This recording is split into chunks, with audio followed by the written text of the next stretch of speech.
साहब भीमराव अम्बेडकर संघर्ष गाथा के 10वें भाग में डॉक्टर बाबा साहब भीमराव अम्बेडकर जब कोलंबिया विश्वविद्यालय पढ़ने गए तो एमए का जो शोध पत्र था उसकी 2 कड़ियों का वर्णन किया गया था। आज हम 1857 के बाद की स्थिति का वर्णन करते हैं।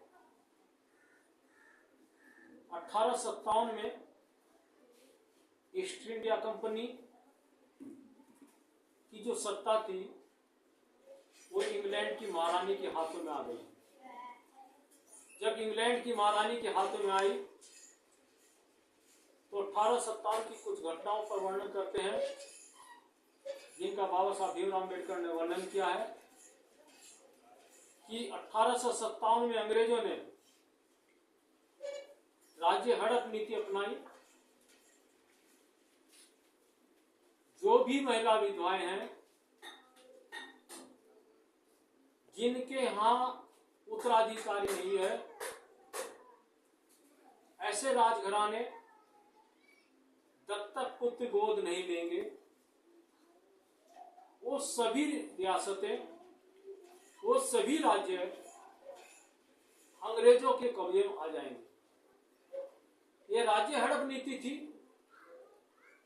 इस राज्य हड़प नीति के द्वारा पूरे हिंदुस्तान में आंदोलन हुआ। सभी लोगों ने उसका डटकर मुकाबला किया। मजदूर हो, किसान हो, नौकर हो या पूंजीपति हो, उद्योगपति, व्यापारी, सभी ने इसका विरोध किया।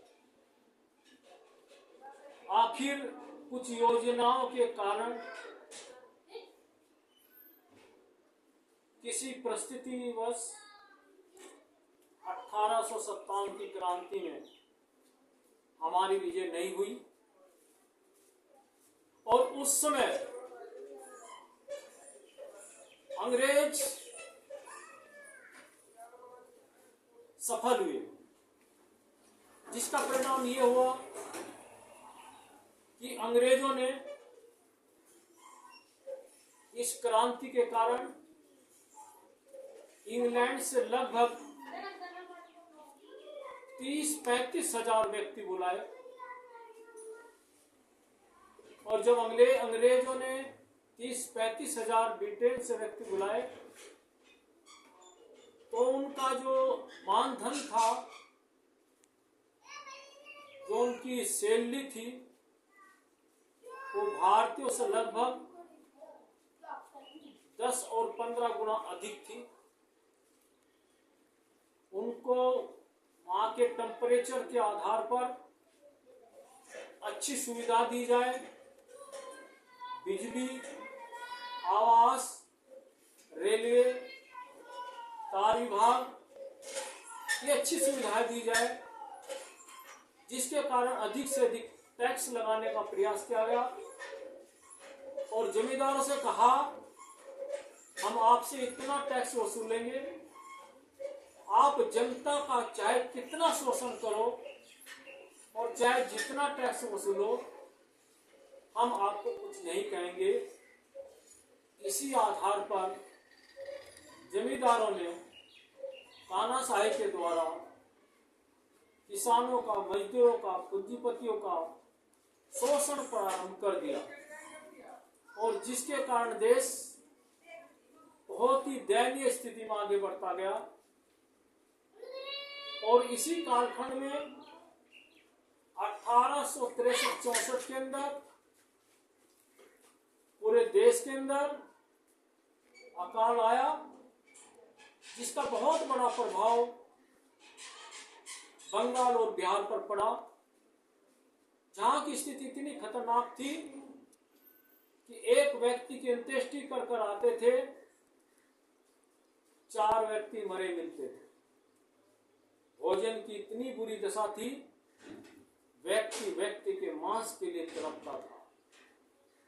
उस परिस्थिति के अंदर अंग्रेज के कोड़े खाने पड़ते थे, जमींदार के कोड़े खाने पड़ते थे। अंग्रेज अपना टैक्स वसूलना चाहते थे। यह अत्याचार भारतीय के ऊपर। उसके पश्चात की घटना आती है कि देश के अंदर जबरदस्ती नील की खेती तैयार करने के लिए कहा गया, जिसके कारण देश के अंदर बहुत बड़ा विद्रोह पैदा हुआ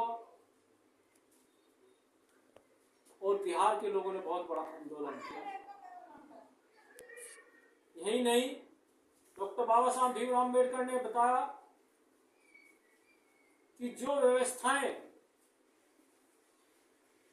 1857 के बाद इंग्लैंड से व्यक्ति आए थे उनको दी गई, उनके लिए मजदूरों को बुलाया जाता था।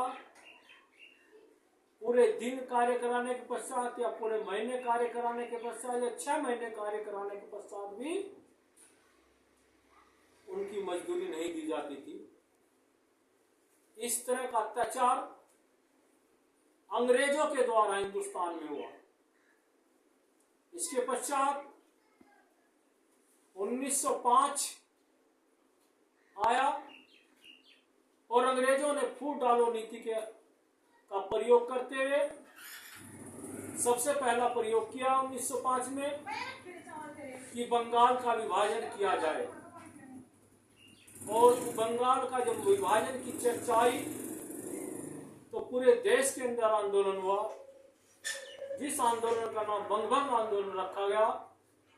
इस आंदोलन के अंतर्गत चाहे हिंदू या मुसलमान, रक्षाबंधन का पर्व अगस्त के महीने में आता है।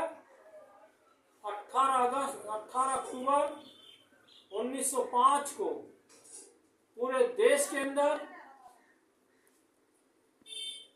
रक्षा के सूत्र बांधे गए और भारत माता के लिए बलिदान होने के लिए संकल्प लिए गए। बाबू गेन सिंह जो स्वदेशी वस्तुओं की चर्चा करते थे उनको गोली से उड़ाया गया। पूरे देश के अंदर महिलाओं ने विदेशी मांग का सिंदूर उतार दिया, हाथों में चूड़ियां उतार दी, जो भी विदेशी वस्तुएं थी उनको उतार दिया। स्वदेशी वस्तुओं का प्रयोग होगा।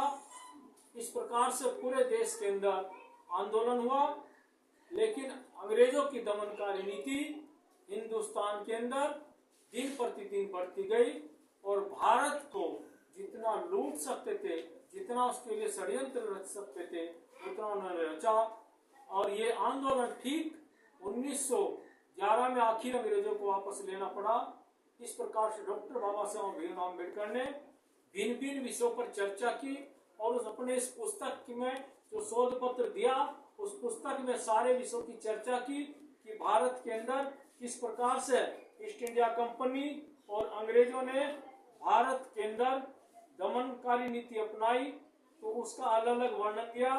प्रांतीय वित्त व्यवस्था के आधार पर प्रांतीय वित्त व्यवस्था का स्वरूप बताया, प्रांतीय वित्त व्यवस्था की सीमाएं किस तरह की बनाई गई, प्रांतीय वित्त व्यवस्था का विस्तार कैसे किया गया और उसके पश्चात सरकार के जो द्वारा अधिनियम 1919 था उसमें किस प्रकार से परिवर्तन किए गए। परिवर्तन की आवश्यकता नहीं थी लेकिन फिर भी किस तरह कुचक्र चलाते परिवर्तन किए गए, परिवर्तन का स्वरूप कैसा था, परिवर्तन के अंदर किस प्रकार से इन्होंने कुछ चीजें न चाहते हुए भी जबरदस्ती डाली। ये पूरा वर्णन डॉक्टर बाबा साहब भीमराव अम्बेडकर जी ने एमए के शोध पत्र में दिया। और ये पुस्तक जब उन्होंने दी तो इस पुस्तक के पश्चात यह पुस्तक लगभग कोलंबिया विश्वविद्यालय के द्वारा 50,000 प्रतियां छपवाई गई और अधिकांश देशों के अंदर भेजी गई। जब भी जहां 70 देशों के अंदर अंग्रेजों की गुलामी थी उनकी कोई चर्चा करता था तो तथ्य और आंकड़े किस तरह अंग्रेजों के द्वारा शोषण किया जाता है तो ये पुस्तक उस समय सामने रखी जाती थी कि अंग्रेजों के द्वारा किस प्रकार से शोषण दुनिया का किया जा रहा है। ये डॉक्टर बाबा साहब भीमराव अम्बेडकर के द्वारा दिए गए आंकड़े हैं। इस प्रकार से जो डॉक्टर बाबा साहब भीमराव अम्बेडकर का जो शोध पत्र था MA का, उसके कुछ वर्णन किया गया शेष कल।